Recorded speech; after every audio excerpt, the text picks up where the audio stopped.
Well, I am a really lucky guy because I get to live in the beautiful state of Minnesota, USA.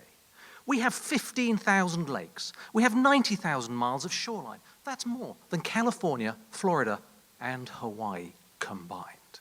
The downtown Minneapolis enclosed skyway covers 52 blocks. It goes for 5 miles. It means you never have to go outside. It's the state where the stapler was invented, the Snickers bar was invented, and Spam, and I am proud to live there. Okay, all right. I've never been to Minnesota.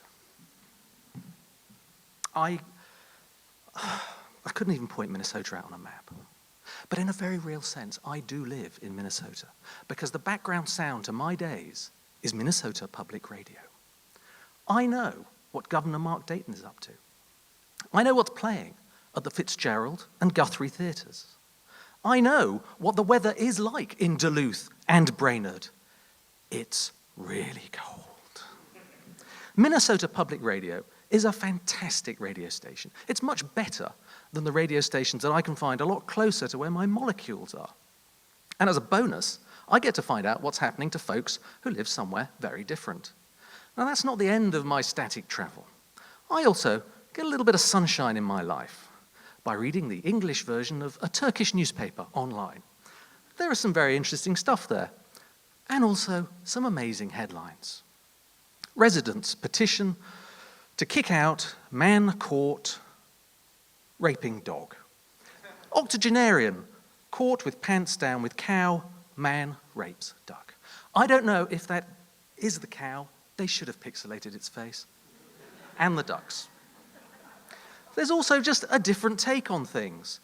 Mothers afraid of pain cannot raise brave children, says Health Minister.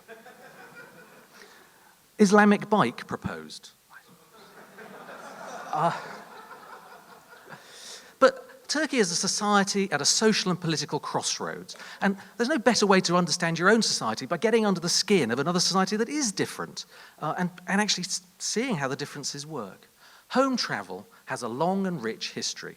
Let's go back to 1790. Xavier de Maistre is under house arrest in a room in Turin. Now that is going to interfere with his holiday plans. Not for Xavier. He takes a 42-day journey around that room and writes a book about it. It's a good job he didn't have a television, or all he'd have done is watch Flog It, Cash in the Attic, and Bargain Hunt instead. Xavier came up with a pithy line about home travellers, and it was this. Let the unhappy, sick, and bored people follow me. Let the lazy arise. Now, I find that a little bit off-putting. I think it's like a marketing spiel for a coach trip gone horribly wrong. There's another hero to home travel, and that's Huysmans, the writer. He wrote about a very rich, very bored Frenchman who reads a Dickens novel and gets intoxicated with the idea of having a long trip to London. So he packs up, gives his servants a year's money, heads off, gets as far as Paris, where the weather is dreadful. It's a hive of commerce and industry, and he has roast beef for lunch in a station cafe surrounded by English people. And he realizes he's got everything he was going to get out of actually a trip to England there. So he goes back, much to the disappointment and annoyance of his servants. Very similar to the annoyance and disappointment of my own servants having to listen to Minnesota Public Radio all day. They crave Radio 1, but they will be improved. What's that, Alphonse? You want every Sunday off? I don't think so. Who's going to polish my trainers? Now, I realize that you do actually have to go places to have some experiences. Bungee jumping in Auckland, getting spat on by a camel by the pyramids, spending weeks in the intimate company of cockroaches. Here's me. Here's me. Here's me. Here's me. Here's me in the murderous dictatorship of North Korea. Jealous? Sometimes you just have to go to an evil tyranny that starves its own people. I understand.